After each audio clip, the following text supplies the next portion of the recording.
Hello friends. This video I will be focusing on a very interesting topic which is related with international politics and finance. So this is regarding the composition of US dollar and loss of dollar hegemony. I think friends, you might have already seen many stories floating in the newspapers, and there have been talk about that BRICS currencies, group of currencies are working to create their own exchange, which could somehow undermine the hegemony of US dollars going forward. So there is a lot of concern. So what I thought was that because this concern is being raised in the public domain, so I'm not, by the way, I'm not an expert on this topic. I just went around looking at the data, how the data looks and what is going on and which currency is gaining dominance and which currency is not gaining dominance. So look at this website of International Monetary Fund. So what they do is they have a data repository where they aggregate data of various countries, which is here. So if you look at this data, you will see that the data is available here of world official foreign exchange reserve by currency US dollar in millions. So they have total foreign exchange, allocated reserves, claim in US dollar, claim in euro, and all these allocations have been given on a various in a time series which you can download and evaluate yourself. So there is also a graph here which you can look at. So what I did was I downloaded this data, and I saw this article also here which said that US dollar share of global foreign exchange reserve drops to 25-year low on May 5th, 2021, and a lot of discussion is going on in the press that the US is losing dominance as far as their currency is concerned. So this data can be downloaded by anybody. You yourself can go, just sign in, and then download this data. So I downloaded this data and created this chart. Now this chart, I'm going to take you through what this chart is talking about and what story does it tell. So what I have done is that I have plotted the total currency right on the top, and then on the basis of ranking means that what is the dominance level of a particular currency, I have just ranked them from 1 to 9, right? So let me just put my face here. So 1 to 9.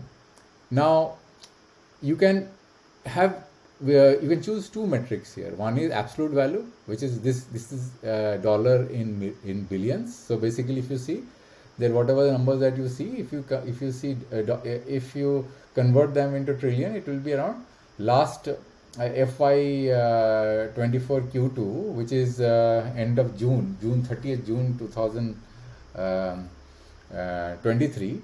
The number was 10.981 trillion dollars. That is the total currency, right? Which is actually in circulation.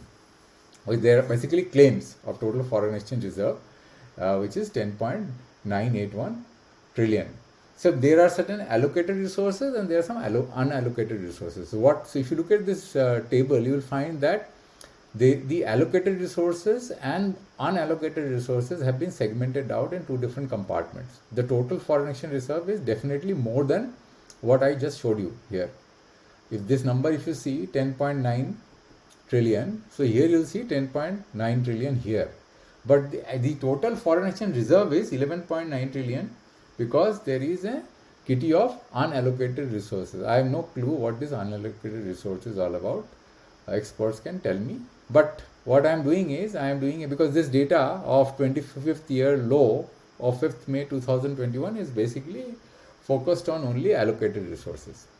Now these are the allocated resources here, which is shown in the time axis. So this chart is about allocated resources.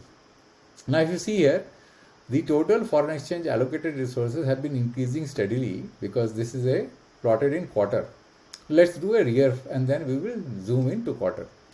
Now, from in the end of financial year 1999, the total allocated resources was $1.2 trillion, and it has risen from $1.2 trillion to $10.9 trillion. The US claim of dollar in dollar terms, the claim in US dollar terms of foreign currency was $802 billion. It has risen from $802 billion, it has risen to $6.49 trillion. Similarly, euro, it was $224 billion. It has risen to $2.1 trillion, right? Now, if you look at and then similarly, you have Japanese yen, $74 billion. We now have around $600 billion. Then we have pound, $34 billion. Now we have $530 billion. Then other currency, $20 billion. Now we have around 426. So other currency has shown a lot of, it has risen significantly from $20 billion to $426 billion. Then we have Canadian dollar. It started, they started accounting for Canadian dollar from FY13. It is from $96 billion to $274 billion. Then Chinese yuan. So it is, they are accounting from FY17, $95.4 billion to $260 billion. Australian from FY13, $100 billion to $200 billion. And francs, if you look at Swiss franc, from $3.6 billion to $20 billion. So from this chart, what it tells you? It tells you that the dominance as far as the absolute currency is concerned of the US is still there. You see, there is a slight drop from FY18 to FY24. But that is of a very marginal amount in absolute terms. See, $6.5 trillion, $6.53 trillion, $6.49 trillion, right? Now euro is $2.1 trillion, so these are almost steady state. What has gained prominence is Japanese yen. If you look, Japanese yen has sharply grown from FY16, and it has grown to this maximum of $686 billion, and then slightly it has gone down. Then pounds have also grown substantially, right, from FY15. Now it is around $530 billion. Similarly, other currencies have grown. Canadian dollars have grown, but Chinese, it has grown, but if there's a lot of talk about Chinese, but it has still not gained prominence. The numbers are not good enough. If you see here, it has grown from $95 billion to $330 billion. Now it has again dropped to $260. So there has been a substantial drop from FY22 to FY24. God knows why. I have no clue what is going on here. Australian dollars have also gained. And then Swiss franc has, it is almost like steady. It is not very significant. It has remained within a ballpark range. Now let's do percentage of the total. Now if you do percentage of the total, clearly there is a drop. That's why this story, if you look at this particular story, which came out recently on May 5th, 2021. So if you go to this chart and look at May 5th, 2021 would be here. So if you see, there has been a substantial drop here. From 61% of the total kitty of allocated resources, the US dollar came down to 59.4%. Now it is within 59.4%. So there has been a reduction. So which currency has gained prominence? Look at this. So in May 21, there has been a slight increase in euro from 20.1% to 20.5%. And then it has gone down. Then Japanese yen actually went from 5.3 to 5.9. Not very significant, but it really went up. Other currencies have also gained around 2.3 to 2.9, which basically means there is a gain of around 60 basis point. Canadian dollars have gained, Chinese Renminbi has gained around 50 basis point. So the drop in US currency is not just accounted. If this drop, if you see, this is from 61.9% to 59.4. So it's if you consider for 62 here, if you consider this 59.5, so it is basically there has been a drop of 2.5% roughly. So 2.5% is not just due to Chinese increase. Chinese might have contributed to only, let's say, how much? 50 basis point. But there are other currencies which has picked up. So it's not just because of Chinese yuan that the US has lost dominance, right? Because Chinese yuan's contribution to the world economy or the claims in Chinese yuan is still very, very low. It is just 2.4% in FY24, right? So and there are other currencies which are much more ahead in as far as the claims are concerned. So it's still far behind from the point of view of becoming a dominant currency. Lot of work needs to happen. It might, the situation might change as we move forward in time, but this is the current situation and the data is till June, 30th June 2023, right?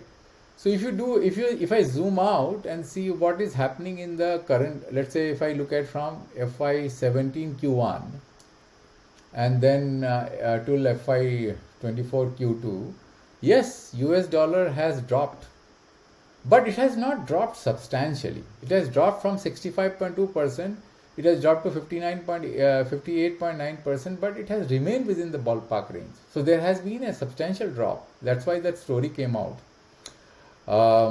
in the IMF, which I just showed you. But this is on account of all other currencies having gained prominence, which especially euro, Japanese yen, pound, and some other currencies which have gained. So Chinese yuan has gained, but it is not because of Chinese yuan that the US currency is dropping. That is very clear from this chart.